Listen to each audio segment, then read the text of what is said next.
He's here earlier than usual, but he's here, and that is because Spencer Oliver has got a very busy afternoon ahead of him. He's heading down to a press conference down at the O2 Arena because we are now just 2 days away from a huge heavyweight clash. Fabio Wardley and Joseph Parker go head-to-head in a fight you can hear live on talkSPORT.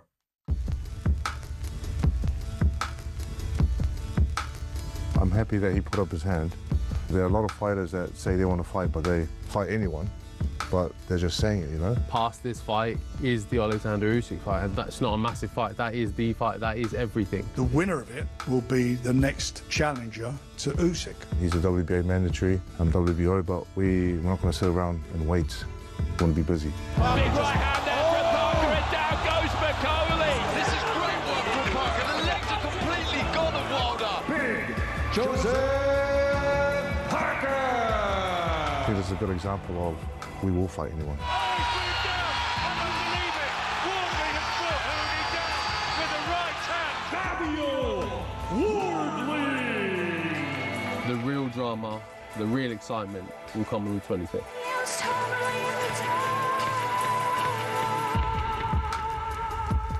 Oh yeah, looking forward to this. And Spencer was down at the open workouts yesterday, and he heads to the press conference this afternoon. Before he does that, he stopped by and he joined Simon and myself here in the studio of the 17th floor of the news building. I have no idea why I said it like that. But anyway, you have, and I'm delighted that you have. Spencer, good afternoon. Oh, good morning. Good morning. See, this is it. We're not in the afternoon yet. Hi, Spenny. How are both fighters shaping up? Both fighters are shaping up very well. Look, they both know what's on the line, and that is a potential fight with Oleksandr Usyk. You know, they're putting their positions on the line, but I love it from both guys. You know that they're not protecting that position because they could wait it out and wait for the opportunity, but they've decided to stay busy, going against each other. And it's a fascinating fight, this one. Joseph Parker is proven at world level. We know that. And, you know, you might talk about some of the opponents like Zhale Zhang and Deontay Wilder in recent times saying, well, were they past their best? You go, that's easy to say after the event, but going in there was a lot of emotional pressure on Joseph Parker. He'd come through those with flying colours. And now Fabio Wardley, you know, undefeated in 20 fights, 18 of those inside the distance. And you look at this and go, he's never boxed at this level. Yeah. This is a huge opportunity for him and a massive step up. It's a fascinating fight. I mean, they're two likeable guys. There's no trash talking. There's a lot of respect. There's no villain, if you like. Who do you think the boxing public are behind more? Well, I think the fight's taking place in the UK, so it's got to be Fabio Wardley. But Joseph Parker, you know, I think that people appreciate, any boxing fan appreciates what Joseph Parker's done in the past. You look at, you know, his record, the people that he's gone up against, and he's sort of like boxed the who's who. So you've got to respect that as well. And he's a lovely guy, Joe Parker, a really nice guy, very infectious when you're around him. Like I say, as is Fabio Wardley. It's one of those fights that you're not going to get all the trash talk. Yeah. It's not that. But what you will get from both of these guys is a fight, because both of them, you know, that's what they do. Who gets you going more, Simon? Wardley or Parker? Get into it. Well, I just think it's a great fight. It's not about who gets you going more. I think it's going to be an interesting one because Fabio steps into a level that he hasn't fought at before. We heard Ben Davison talking about the idea of Justice Hooney being potentially, in his mind, a better fighter than Joseph Parker, and that they were never going to bank any rounds against Justice Hooney, and they might bank some against Joe Parker, which I think both you and I raised our eyebrows about. I just think there's a compelling outcome in this fight. Various people are looking at it in certain ways. You used to think Joseph Parker was a bore fest. No, I thought Joseph Parker in the fight against Anthony Joshua was a bore fest, and I've said it to Joseph himself. I've also said that in recent times. Well, because you can't throw him under the bus, because I said it to him directly, so you can't get away with that one. All right. But the fact of the matter is that Joe Parker, since probably aligning himself with Andy Lee, has changed the direction of travel. He's always been a very talented fighter that is heavy-handed when he wants to be, but he didn't step in.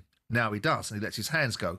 Fabio Wardley has an equaliser. He can knock anybody out. And this is the interesting thing. He's got to make a dent in Joe Parker, I think, in this fight relatively early to start moving Joe off whatever game plan he's got. Yeah. But I just think it's a really, really good fight. I noticed you, Spencer, and I think it was Gareth, wasn't it? Gareth A. Davis. You sat down, you've had a chat with Joseph Parker, and Parker began this little section of the chat by analysing the challenge of Fabio Wardley. For each fight, he gets better and better. You know, he is improving. He hasn't had the amateur pedigree or background to bring with him in the professional game, but each fight he's getting better and better. So I do have to be wary of that power and have to be, like Andy says, he switched on every second of every minute of every round. It's a must. What did you say from his last fight against Justice Hooney, Portman Road? It was his big homecoming, and it didn't start off particularly well for him, and he had to dig deep, and he handed it out. But he proved that he's got that champion's heart, where he was stuck in there, and you know how hard it is to get, how hard it is to keep motivated through those times, Joe. You know, when the rounds are going against you. What do you take from that performance? You could see that he believed in himself, even right till we got the punch. You know, because if he didn't believe in himself, he could have just felt sorry for himself. He could have just, you know what, I'm just going to go on the defense and not get knocked out. But he chose to believe right until he got that punch, the big right hand. Do you, when you look at your career over the next 2 years, you win this on Saturday night, could you outline for us perhaps the 4 targeted fights you'd like to have? Yeah, listen, win this fight on Saturday night. And then who else is there? Usyk? Joshua again? Joshua would be good. Would you really like that? Yeah, I'd love to fight, avenge those losses. You know, there's the Joshua one, Dillian Whyte, but he's come off a loss now with Itauma. Then you got Joe Joyce. He's not really doing as well as he was before. So the Joshua one will still be, but Usyk is key. Usyk is what every heavyweight wants to aim for. Do you think we will see Tyson Fury and Anthony Joshua next year in your heart of hearts? In my heart of hearts, I don't know. Really? I honestly do not know. Yeah. Yeah. Good. Have you spoken? I wish I recently. be awesome to see, but yeah, I have spoken to Tyson. What's his feeling at the moment? He's just enjoying his family time and his training every day for his mental health and enjoying life. WBO interim title is on the line, and I think that is the next one to be mandated from Oleksandr Usyk. So he will have to make that decision to either let that title go there where you're elevated then to world champion. I know you wouldn't like to do it that way. You'd like a shot at Usyk. That's the reality of what's on the line here, right, Joe? Look, yeah. You come through this one, you either become world champion off the back of it, or you fight Usyk. So whoever wins this fight, it's a big deal for myself and Fabio Wardley. Intriguing stuff. It's a step up, Spencer, for Wardley. What is Fabio to Parker? I think he's just a dangerous guy because there's a lot of unknowns about Fabio Wardley because he's not stepped up to world level before. You know, you look at his record and you go, like, he won the British title against Nathan Gorman, and that was a few years ago, and he's gone on from strength to strength. He's arguably his best win is against Justice Hooney last time out, but that was not going his way. David Adelaide was a good win. Fraser Clark also was a good win, but that's not at that level. It's not at world level. So we just don't know whether Fabio can do it or not. And that's the fascinating thing about this fight, because he has got the equaliser. But people must not underestimate Joseph Parker's power as well. 18 of his first 21 fights come inside the distance before he boxed for the world title and won that fight against Andy Ruiz. No Jr. big names in there, Spencer. No, but there's no real big names in Fabio's either. It was interesting what Fraser Clark said. No, there's no doubt in our minds that Fraser Clark Fabio hasn't fought at the level that Joe Parker has, and hasn't got the longevity of a career. Right? But it was interesting what Fraser talked about, and I know that we're talking about levels, and Fraser and Joe Parker are not on the same level, but Fraser was talking about the unorthodox nature of Fabio Wardley and the way he throws punches and how unpredictable it is, because as a fighter, you are conditioned to expect certain things, knowing what fighters should and shouldn't do. And given that Fabio's background, he throws punches that perhaps he shouldn't throw. Yeah. The unpredictability is always difficult to work out, and when you've got the power that Fabio's got, when you're not expecting the shot and you get nailed, that's when you're in big trouble. So yeah, that is a key factor. We'll hear from the Usyk camp in a moment, but the rewards here are huge, Spencer, aren't they? A potential clash with Usyk. Do either of these two, Wardley or Parker, beat Usyk? That's a tough call. I mean, going off what we saw of Oleksandr Usyk, you say Usyk would start a firm favourite, a heavy favourite going into that one. Look, it's heavyweight boxing, of course. Both of these guys can whack a little bit, but you got to hit someone like Usyk, who's not just a generational great, it's an all-time great in my eyes. If he retired tomorrow, he'd go down in history as one of the greatest to ever do it. So that's a tough call. I think that it's all about the opportunity, Jim. That's what these guys are looking for. That's a no. You want to box? That's a no. Yeah, I would say. Beats Usyk. I would say neither of these beats Usyk's. No. You agree? No. Simon? Difficult to see, isn't it? I mean, the only thing that you can potentially legislate for is whether Usyk's had fights that have taken a lot out of him. The last fight against Daniel Dubois showed no indication of that, because Daniel didn't ask him any questions. But the fact of the matter is that if he's getting older, there might be that challenge. But I can't make a very strong case for either one of these guys being able to dethrone Oleksandr Usyk if he's anywhere near what he's been previously. If you look at the ease that Oleksandr Usyk beat Daniel Dubois, the manner that he beat Daniel Dubois, and you go, well, look, put the winner in of these with a Daniel Dubois before he boxed Usyk, and you go, who would start favourite in that? You go, that's where we're at here. Yeah, So, like, if you look at the difference between Usyk, the golfing class between Usyk and Daniel Dubois, Well, we never and then got you go, Sergio Parker in January versus Daniel Dubois. I might have had that question answered. yeah, absolutely. Let's get a absolutely. brief prediction from both of you before we hit a break. Wardley Parker, where's it won and lost? I think with Joseph Parker, he's very clever. He's got that experience, and he's got that equaliser as well. Underestimated punch power, and that might be Wardley's undoing if he tries to get too greedy. But I think, for Joseph Parker, he tries to control the space, land the shots, find the holes, set the traps, and he wins the fight. But for Fabio Wardley, it's all about landing that right hand, getting in range, and that, unpredictability, and landing a shot when Parker's not expecting it. If Parker sits there too long, leaves himself open, then anything can happen. You're Two leaning big punches. you're I'm leaning towards Parker. Are you leaning towards Joe Parker on a points decision, or do you think he stops Fabio? I think that Joseph Parker wins on a points decision.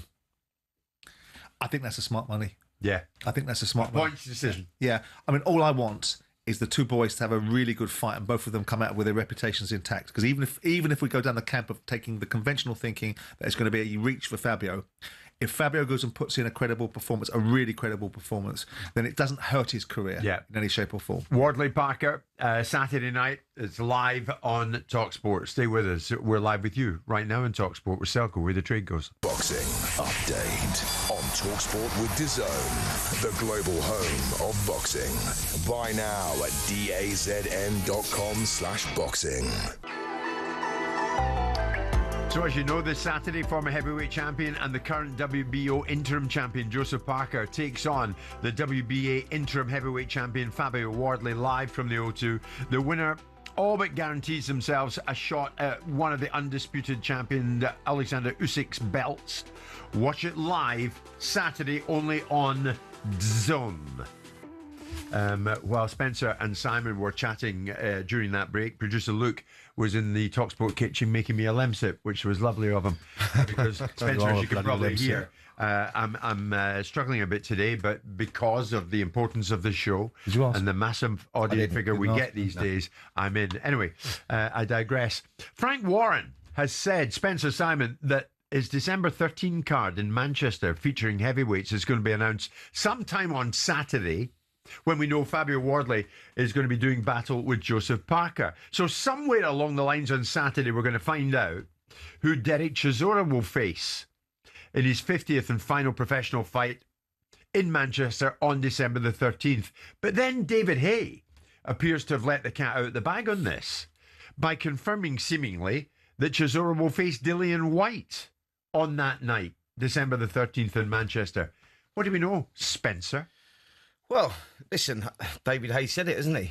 He said that's the fight that he thinks that's happening. That's the fight that's probably available to Derek Chisora. The first two fights, they were barn burners, to be fair. The first fight, we're going back a couple of years now, but the first fight, split decision, controversial. Did Derek get it? Did Dillian get it? Second fight, 11th round KO, but Derek was up until that point. And you go, Derek probably wants another bite of the cherry. He fancies that, Dillian Whyte coming off that first round demolition to Moses Itauma. He go, look, why not? This is the opponent that's available. Would we watch it? I would. I think the styles make fights. Them two gel really well. I've seen some mental sparring sessions with them two as well, by the way, in the gym. Really? Yeah, going at each other. So yeah, look, I think it's a decent fight. I don't mind it at this stage of his career. 50 and out. Dillian Whyte, they've got history together. Why not?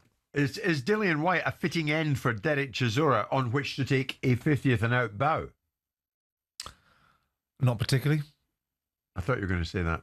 I mean, depends what Dillian Whyte goes into the ring. We had this conversation, me and Derek, a few years ago, didn't we, about the third Derek Chisora Dillian Whyte fight, and I said at the time I didn't want to see it then.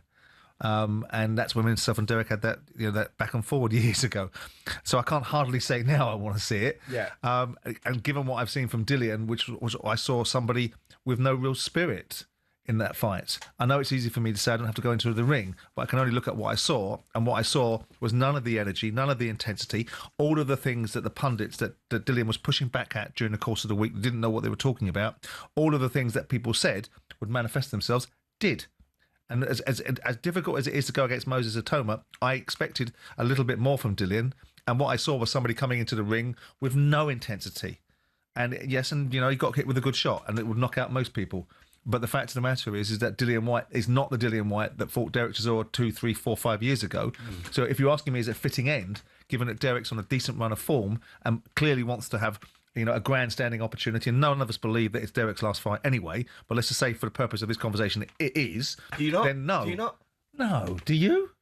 It depends how the fight goes. I think that If Derek were to win the fight and an opportunity exists, Derek will be back in the ring. and then we've got a different conversation for Yeah. sure. Whoever I he think- fought. But back in the ring for what? But For more money. I've spoke to Derek about this actually. I've spoke to him on a few He occasions just about said this. fight after this. I don't think I think that in his own mind right now, this is it. This is the 50 and out. That he recognises that it has to stop at some point. Yeah, of course he wanted that world title even if he beats opportunity. White, he's not back into title contention, is he? No, but he's is. world. He's IBF #1 He is. challenger. So we'd have or to number go 2 through all challenger. So he's in the mix. He's certainly in the mix. So Derek is in line for a shot at the IBF title. Hence you don't think it would be over. the No, I number don't. 1 is vacant at the moment, and he's got the number 2 spot. So he's in. He's Here's in another line. question, though, Spencer. Why is it that on December the 13th, nobody has stepped up to say, I'll fight him, Moses Itauma? In actual fact, we thought Kubrat Pulev was going to be fighting him, but the WBA ordered Pulev to fight Itauma, the #1 contender. Now it's been announced the same Kubrat Pulev is not going to be fighting Itauma. He's going to defend his WBA regular heavyweight belt against Murat Gassiev in Dubai. Yeah. So Michael Hunter was another potential opponent for Moses Itauma. He's now going to be fighting a guy called Eli Frankham on Friday, December the 5th at York Hall. So, I mean, where is this going? Because time is running out now, and it seems no one's going to be available to fight Itauma. Well, I think that it's, when these negotiations are happening, certain fighters price themselves out of the equation, and that's what was happened with Michael Hunter, who's a good fighter, and it's a good opportunity for him. But yeah, absolutely, and Pulev as well. Pulev now boxing on an IBA show out in That's Dubai. too much money. And yeah, maybe they price themselves out of the equation because that's, ultimately it is a business. And I can see someone like Jermaine Franklin coming in for this fight. I think that someone of that sort of nature, Jermaine Franklin took Anthony Joshua 12 rounds, but a lot of people felt that he was robbed against Dillian Whyte as well. And you go, he might be the guy to give someone like Moses the rounds. But we're running out of names. Michael Hunter can't be that money motivated when he's ending up fighting Frankham in York Hall. The problem you got, Jim, It's risk reward. yeah, it's the problem you got, mate, is that you're going against Moses Itauma, and these heavyweights are not stupid. They go, if I'm going to put my neck on the line against this young heavyweight superstar, I want paying for it, and that's basically where it's They're at. not Moses, wrong to think like that. sometimes you can be too good for your own good, and Moses falls into that category. But by the same token, I mean, Michael Hunter's not very active. So despite the fact he's a decent name on your resume, he's not a particularly active fighter. But it would make a noise, and again, Moses will go in and knock him out. In the same way that Kubrat Pulev is a name, but there's not a lot behind that name now. He's 44 years of age. But he's got a WBA strap. That's the Sure, importance. but in terms of what we learn about Moses, I'd expect Moses to go in there and knock Kubrat Pulev into the next week. I mean, people are going to get bored, Simon, hanging about forever for Moses Itauma to fight somebody that's going to give him a challenge. It'll get there. Well, He'll get there. I definitely agree with that. I think that, look, Moses Itauma, I think we all agree about this, that he is the next big thing in British boxing. He's going to be there for a long time. The kid can fight. He's got a little bit of everything, and he's a nice guy outside the ring as well. So it's just about that journey, trying to get him those rounds before, he steps up. But, sometimes if you're that good, you're going to have to let him go. And I think that Frank accepts that as well. But they just can't get someone to fight. No one wants to fight the guy. That's the reality of it. Who's the best matchmaker and handler of fighters in the heavyweight division? Frank Warren. Moses Itauma will fight people. Moses Itauma will be on his pathway, and we'll see Moses Itauma in the right direction of travel pretty soon. Okay, well, we're talking, where are we now? Well through October. Less than 8 weeks away, and we still don't know. Anyone fancy going in with Moses Itauma? Not here, that's for sure. It's 12 noon.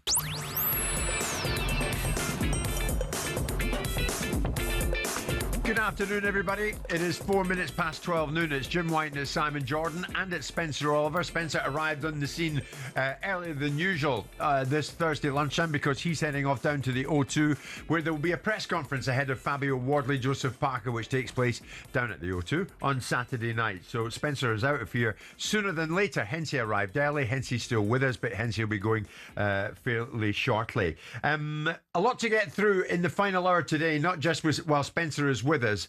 Simon and I will finish off today as normal. Of course we will.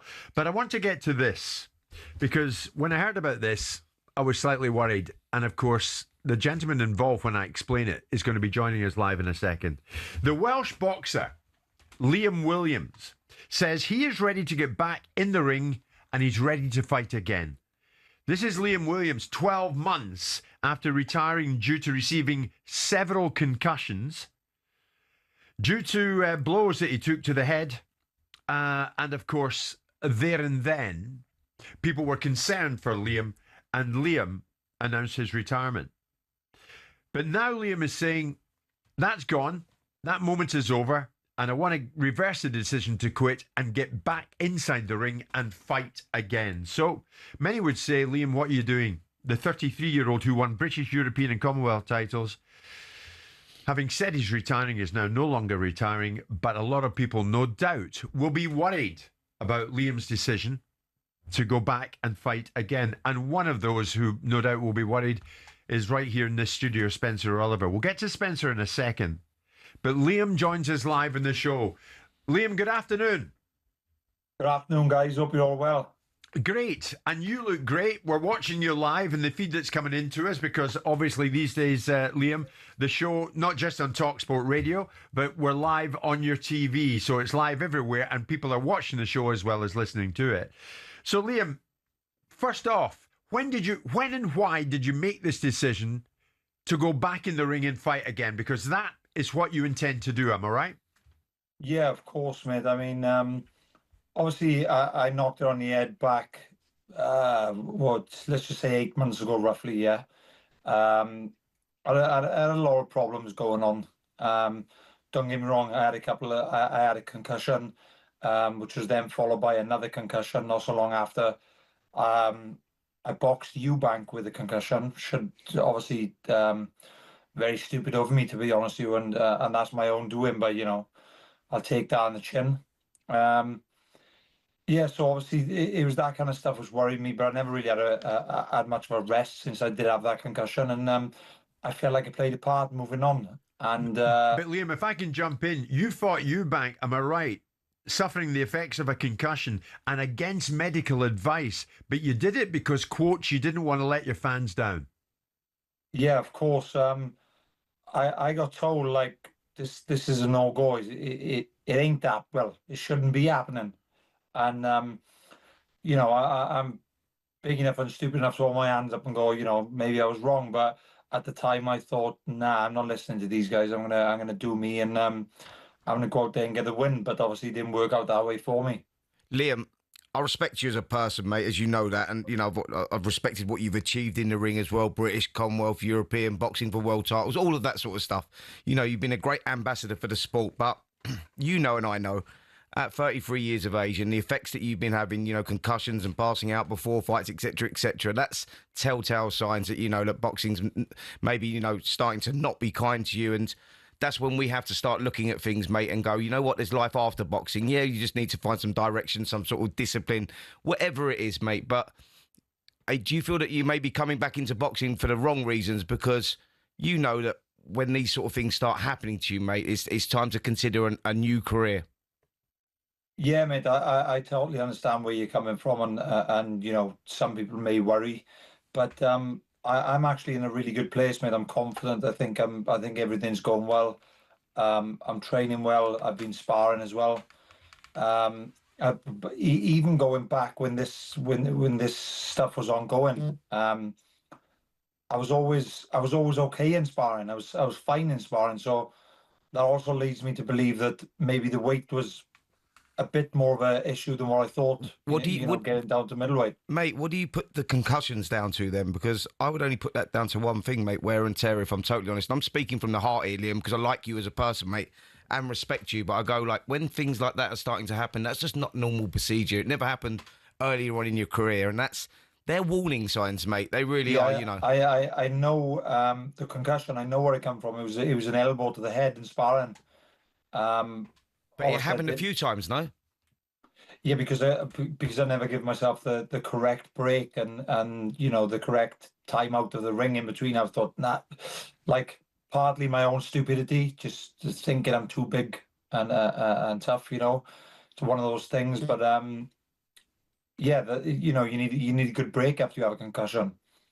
Are you going to get licensed, Liam? I mean, the reality of the condition that you have, you're a big boy, you take responsibility for your own well-being.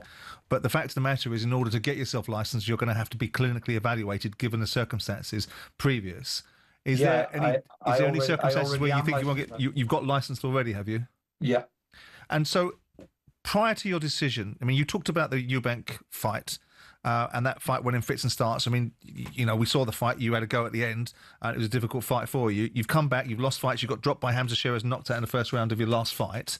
Now, have you had a clinical evaluation of yourself? It's all well and good, me and Spence sort of lecturing you about what you do and don't do with your own health. But the clinical evaluation of yourself, I mean, ultimately, are you comfortable that you're in a physical condition to be able to go back into the ring for whatever motivations you have, whether the motivations are you want to right wrongs or economically you want to get returns from boxing because it will shape the rest of your life? Are you comfortable that clinically you're in the right condition to go back into a ring?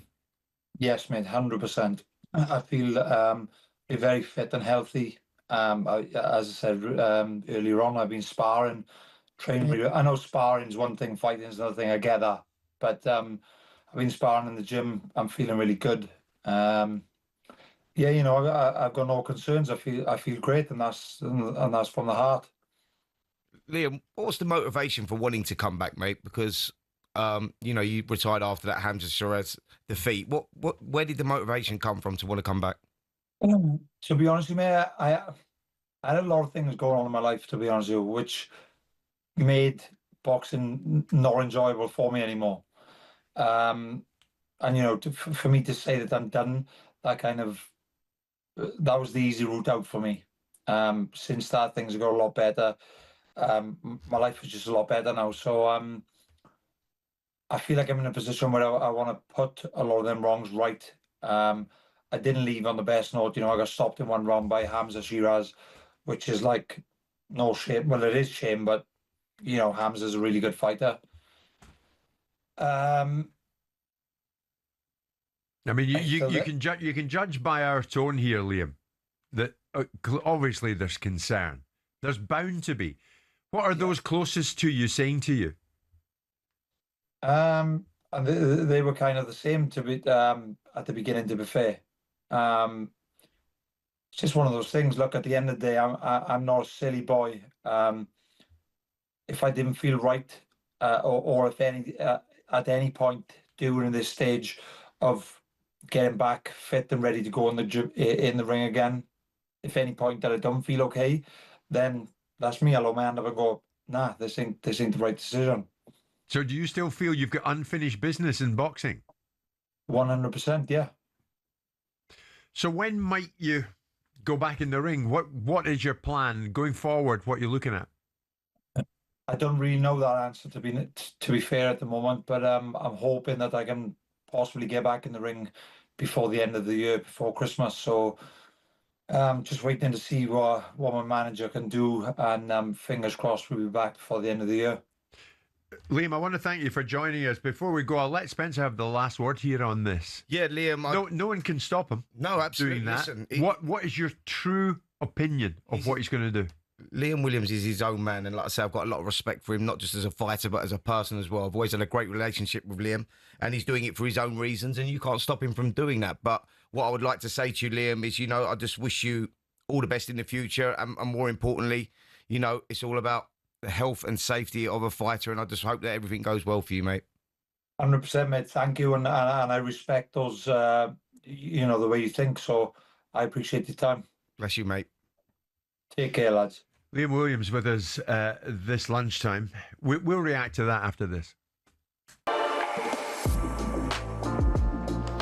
We're talking boxing this Thursday lunchtime. Of course we are, with Spencer and Simon. We've just been hearing from Liam Williams, who has said he's going to go back in the ring and fight again. This was after he retired because he was taking too many blows to the head and had suffered damage along the way. But now Liam has made the decision, and only Liam can make it, that he wants to go back in the ring and fight again. So many people getting in touch with the show off the back of that chat. Sammy in Manchester. Hi guys, I suffered a serious brain injury a few years ago. I wanted to carry on where I left off. You get good things from boxing in the sport, but I was advised against it.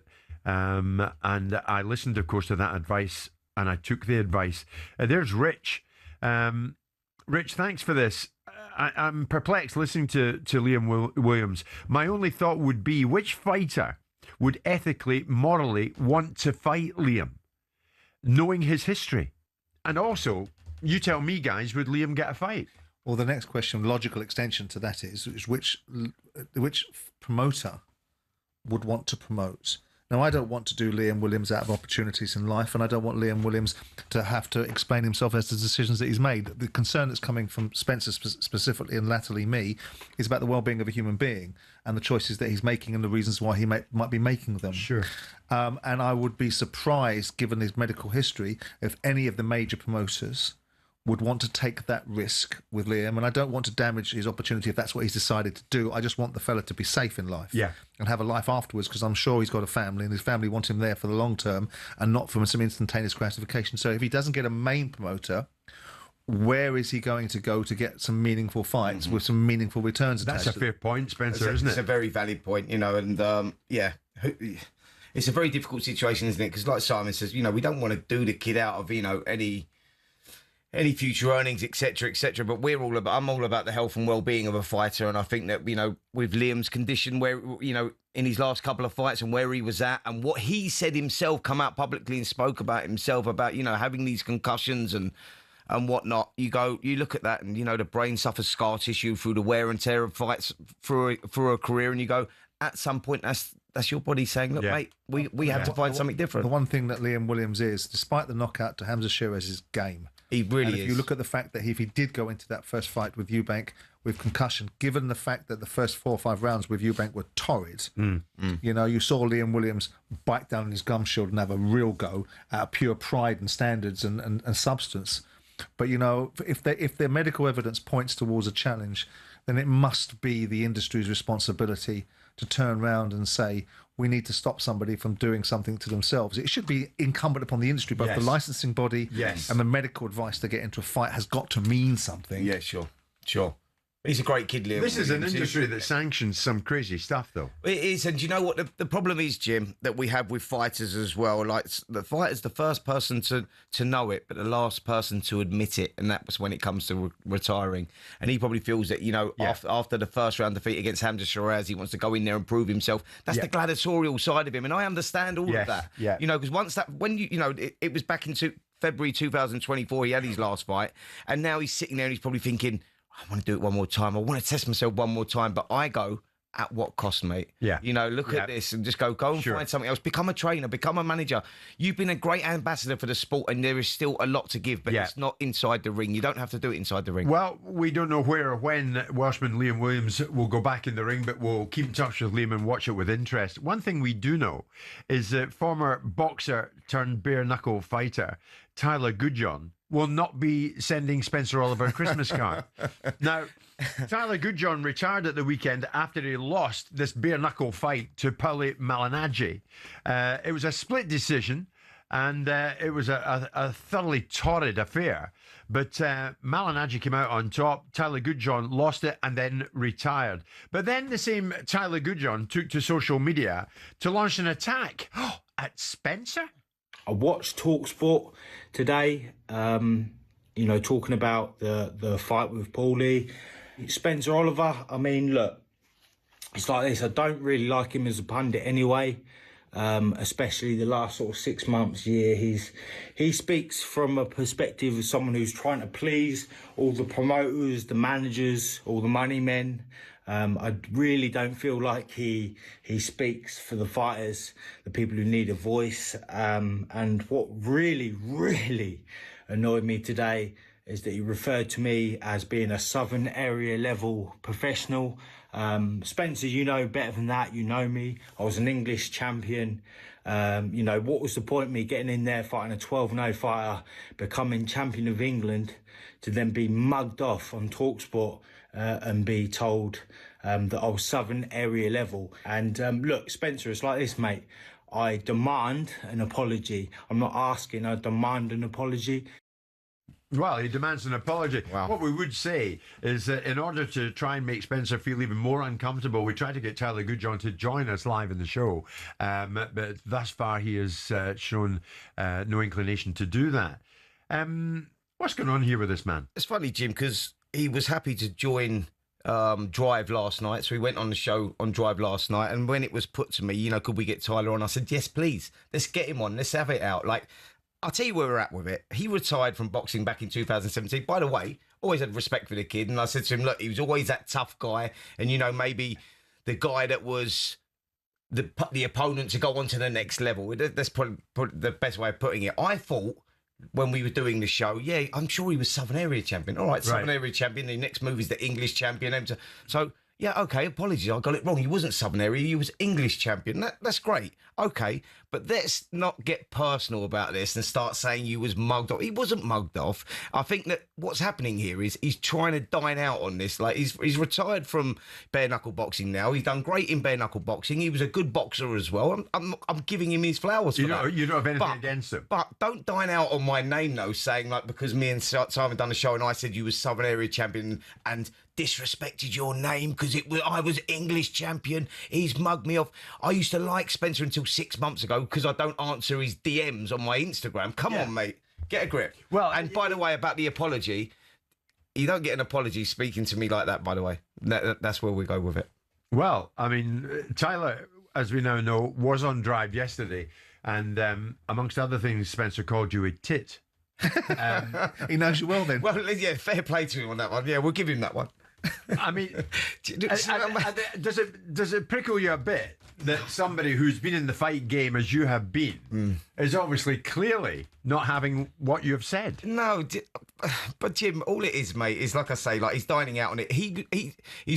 He's been begging to come on talkSPORT to get over his story. Look, he was one of those boxers that said he never got treated right from the game. He never earned the money. He's not got a lot of respect for the promoters that are in the sport. He wanted to come on talkSPORT to air his views on that and say what really it was like at that bottom end, the grassroots end of boxing.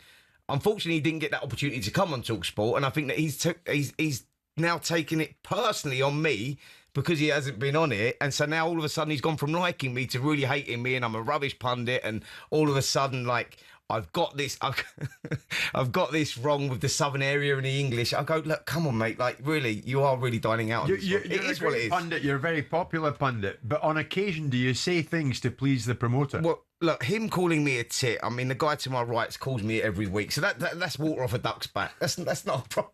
He's laughing. That's not a problem. Yeah, but look, it is what it is. It is what it is. Look, one thing that Tyler Goodjohn has done is got people talking. He's got us talking about him on here. So congratulations, mate. Well done. But in fairness to the kid, he's not right. In terms of Spencer, because Spencer has been upsetting people frequently over the last couple of years, and I've been trying to get him to curtail that. Yes. But you never do. No, absolutely. I've been trying to give him the right way of going, which is don't go upsetting people. If you look at the Conor Benn situation, he was upsetting promoters left, right, and centre there because he was saying the right things. Yes. So I think the accusation against Spencer that he was playing the game and blowing smoke up the backsides of promoters to keep himself in. Not right, not accurate. If the kid's got a beef about the fact he gave him the wrong entitlement, fine, he's now told you, I got it wrong, you're an English champion. That's the end of the discussion. He's a good pundit, he's a good lad, Spencer, and so I think the other young man is trying to make some noise just to get himself a little bit of space in the vacuum that perhaps his life is now in. Tyler, if you're listening, that's our answer to you. Spencer's a great guy and a top pundit as well. And a tit. That's enough from you. Spencer is now going to jump the tube down to the O2 and head to the press conference, which will feature Fabio Wardley and Joseph Parker. Spencer, thanking you. Gentlemen, thank you. In early. And a lovely speech there at the end, by the way, Simon. Just the tip bit at the end really upset me. But I know. Can we edit that out? Just when he's putting you up there on a pedestal. Yeah, it was going well. Yeah. It's 12:30.